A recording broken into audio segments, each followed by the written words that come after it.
I কিচ্ছি I কি লেখা করছি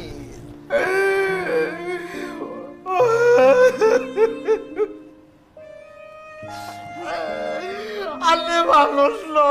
আলে মানুষ আলে ফেরেস্তা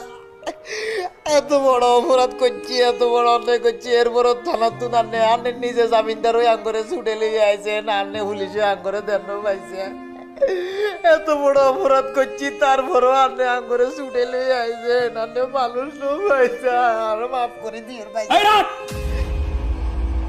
পাইছে কেন করলি তোরা এই কাম আজকে হুন আমি না হয় যদি অন্য কোনো ডিস্ট্রিক্টের বাড়ি আলো হইতো তোর ঘরে জীবনও থানা তুই ছুটে আনতো না বুঝছি কম করে হলো তোকে 14 বছরে জেল হইতো